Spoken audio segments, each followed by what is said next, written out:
Miller Moss and Zachariah Branch have both transferred out to Louisville and Georgia, respectively, and USC is still in rebuilding mode under Lincoln Riley, looking to finally push through and actually compete in the Big Ten for once.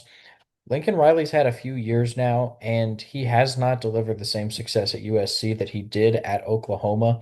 With the recruiting potential in Southern California, it's honestly pretty disappointing for Trojans fans. To start off this season, they are going to have two incredibly easy games, though, with Missouri State and Georgia Southern. Missouri State, the newest FBS team. I think it's going to be pretty easy for both of these games to just end up being blowouts. It'll get, Mayava's feet wet a little bit in this offense after he took over for Miller Moss later last season, played against Notre Dame, and played pretty well in that game. And then to start Big Ten play, it begins with a road trip to Purdue. Now, typically, a road trip that is a considerable distance to the Midwest from the West Coast would be something we would factor in. But when it's a team like Purdue that really has nothing going for them, it's not going to matter. USC should start the year off 1-0 in Big Ten play with a win over Purdue. But then they get to their first real test of the season, and that is hosting Michigan State. And Michigan State's going to be an interesting team next year. They had their ups and downs last season, especially with Aiden Childs in his first year as a Spartan and with Nick Marsh as a freshman wide receiver. Both had pretty great seasons. Aiden Childs was prone to turning the ball over, but Nick Marsh was one of the best freshmen in the country, a little overshadowed by a couple other freshman wide receivers, especially Jeremiah Smith in his own conference. But I think in year two for these guys as Spartans, we're going to see a little bit more development, and I think this Michigan State offense is going to be very explosive and tough to stop. USC does have a lot of their secondary returning, and the guys that they have plugging in some of the spots that they lost during the offseason are very good, particularly the San Jose State corner they have coming in. I think he's probably a little underrated and has like a lot of good experience. And then defensively for Michigan State, they lost a lot of guys from last year that really made them a lot more competitive. Now they're going to have to rely on winning shootouts with Childs, and they can possibly get some stuff done. And if they have guys on the defense step up, they might be able to win some of these closer games. I think, despite this being a big road trip for the Spartans, that they can beat USC because it's their first real test of the season. This really could go either way. Depends on if Jaden Mayava plays as well as he did towards the end of last season. And if he can be a seamless transition at the quarterback position for the Trojans, then USC's in good shape. But I think with Aiden Childs, this Michigan State team can beat the Trojans here, dropping USC to 3-1. And it gets even tougher the next week with a road trip to Illinois. A lot of people really hyping up this Illinois team, saying that they can be this season's Indiana, and they have the tools to do it.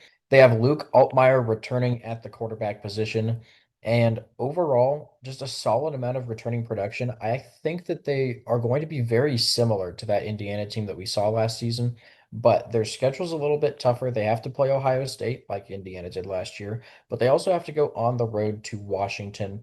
So I'm not quite sure if Illinois will make it all the way there. But at home here against USC, I really think that the Illinois defense is going to be a key in this game. It'll be a little bit lower scoring. I trust the more senior quarterback in Luke Altmaier to get the job done here at home against the Trojans. And coming off of that bye week after the loss to Illinois, they face Michigan at home. And this one, you could consider it a little bit of a revenge game because USC was on the doorstep of beating the Wolverines last year at the Big House. It came down to just a couple conversions in the Michigan run game, just running out the clock before taking the lead with a goal line touchdown.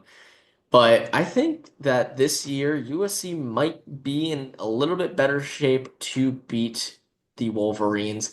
There's a lot of questions with Michigan, particularly with the sign stealing scandal and now a separate scandal involving Matt Weiss, along with having to break in a true freshman quarterback that is expected to be the starter for the entire season in Bryce Underwood. Now, he has a lot of promise and easily could lead Michigan to a very successful season, but It's going to be a little bit of a weird season, especially with Michigan's head coach Sharon Moore suspending himself for weeks 3 and 4. Maybe that derails some things along the way. Who really knows? But I do think that despite the defensive line for the Trojans lacking a little bit of a pass rush, the linebacker core is returning for the most part, and like I already mentioned, the secondary looks great. If they can somehow manage to stop Michigan's run game and force Bryce Underwood to beat them himself, then I think the Trojans have a really solid chance of avenging their loss from last season. So we're going to have the Trojans actually win this game against Michigan here. Easily could go either way. Like you see, it's a 55% chance for the Trojans, and that's because it is a home game for them and a bit of a road trip for Michigan, but really could end up going either way, especially if Bryce Underwood just comes out the gates firing on all cylinders and is the quarterback everyone is hyping him up to be. And then it's on the road to South Bend. Riley Leonard is gone to the NFL, but they're going to have a young quarterback in CJ Carr. And I do think that Notre Dame is going to be very solid once again, almost winning the national championship last season. And overall, tons of returning production. The defense is still going to be very solid. Jeremiah Love, one of the favorites for the Heisman Trophy, that is not a quarterback. Just all around, Notre Dame is significantly better than USC. They have a they have the home field advantage here, and they will get this win, dropping USC to 4-3 and a pretty quick second bye week after that first one. And just one thing I want to touch on before moving on to the next game on the road against Nebraska. There have been some talks between the USC and Notre Dame athletic departments about the continuation of this rivalry series. I believe they are under contract through next year and are trying to establish games for the following seasons, but nothing official has come out, so maybe that plays a part in this game too. Maybe even though we've only given USC a 20% chance in this game, if this is towards the end of this rivalry, maybe they want to end on a winning streak, beating Notre Dame. Maybe that plays a part. Who really knows? Maybe we just forget about this when they inevitably renew the contract and are playing each other for the next couple of years. But that's all I want to say about that. The following week against Nebraska, not as bad of a road trip for a Big Ten game compared to some other ones. It could have been a much longer road trip for the Trojans, but Nebraska's going to be an interesting team. Dylan Raiola, mini Patrick Mahomes is back as the starting quarterback. The wide receivers still look pretty good for Raiola. His offensive line is looking very solid too, going after a lot of senior and graduate transfers. The defense is going to be something interesting to watch too. We saw last year that they were at the beginning of the season through the first half one of the more solid defenses out there. I believe they didn't allow a rushing touchdown for the first like 5 or 6 weeks of the season, and even gave Ohio State a scare at the shoe, the eventual national champions. If this defense can remain legit, then this Nebraska team is going to be very, very good. They lost their running back from last season, which might put a little bit more on Raiola's shoulders. But overall, I do think this Nebraska team is slightly more proven and more reliable in this situation against USC, especially at home. They're going to be in a sellout crowd for the 63rd year in a row once again. And I really don't see how USC is going to be able to go in to Nebraska's home stadium and walk out with a win. Cornhuskers get the win here over the Trojans. And then it's Northwestern. Not much to talk about with this Northwestern team. Main thing here, they still don't have a home stadium. They're playing on the road, so it doesn't even factor into this whatsoever.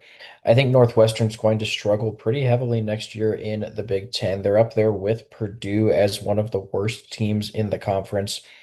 And really, USC just losing to Nebraska, they're down to 500, kind of falling into familiar territory with Lincoln Riley. They need to win this game in order to start pushing, and they have to make a bowl game again, or else we could potentially see Lincoln Riley getting fired. I think they beat Northwestern pretty handily. And then it's Iowa at home. Mark Gronowski transferring in from South Dakota State to be their starting quarterback. And some people are starting to think that the Iowa offense will be good this season. I, for one, am not falling for the hype this time. Iowa's going to have a good defense. They won't have any offense. It's the same story every season. Kind of like when everybody would say Texas is back every season and they weren't. I'm not going to believe that Iowa has an offense until I actually see it happen. So for now, we're just going to treat them as a really good defensive team. And I think this will be a low scoring game, but USC's at home. I trust Jaden Mayava more. And in the end, they'll get it done and become bowl eligible with 2 weeks to go in the season. And they're going to get pretty lucky considering that their next game is a road trip against their old Pac-12 rival in the Oregon Ducks, coming off of their undefeated regular season and a Big Ten title in their first year as a member. But now they have to replace Dylan Gabriel. Dante Moore is slated to be their starting quarterback. There's been some questions about him, considering he hasn't started in 2 years, and when he was a starter, it was at UCLA and had somewhat lackluster stats, considering UCLA was not nearly as good of a team as they were a couple of years ago. He has starting experience though, and I do think with Dan Lanning as his head coach and with the amount of weapons he has on this offense, that Oregon's going to be just fine. Defensively, they have a lot of returning production as well. I think the Ducks will be just as good as they were last year. Maybe they won't go undefeated, but I do think they are in great shape to make the college football playoffs once again and finish towards the top half of the Big Ten, especially at home. Autzen Stadium is one of the toughest road environments to play in. We saw it last year when Ohio State played there. It's going to be difficult for USC here, especially with Jaden Mayava. This is going to be his first real experience at Autzen Stadium. I think the Trojans aren't going to be able to handle the pressure and will fall to 6-5 here. And then they get their rivalry game, their in-state rivalry game against UCLA. And this really should be a pretty easy win for USC, even with Nico Iamaleava transferring in from Tennessee to be UCLA starting quarterback. The weapons around him are not comparable to the ones that Jada Mayava has at USC. The Trojans just all across the board have more talent, are just the better team. The only reason this is only a 65% chance for USC is because it is a rivalry game and an in-state rivalry game, so you probably have a pretty even split of fans attending this game. But at the end of the day, USC is the more complete team, and they will get the win to finish 7-5. Our way too early projection was 7.3 wins and 4.7 losses. We had USC going 8-4. Since then, dropped them just one game down to 7-5. And the projection actually went up slightly to 7.45 wins, 5.25, and 3.75 in Big Ten play. The floor for USC is still missing a bowl game this season, going 5-7. The schedule honestly has a few tough games on there. I could see USC struggling, but I do believe in Jaden Mayava and this team being able to have a solid year, although 7-5 would be relatively disappointing considering the expectations around this program. I think the ceiling is 9-3. I still don't see USC making the playoffs this season. I think when you see the exit of big players like Zachariah Branch specifically going to places like Georgia, it really shows you that USC just isn't the powerhouse that it used to be. They can get there in the next few seasons, but I think that this is the time that they really start having to make a push forwards because going 7-5 or 8-4 every season isn't going to cut it. I think the ceiling is 9-3, but more realistically, we will see them once again around the 7-5 mark. So thank you guys for watching. Please make sure to like and subscribe, and we'll see you in our next video.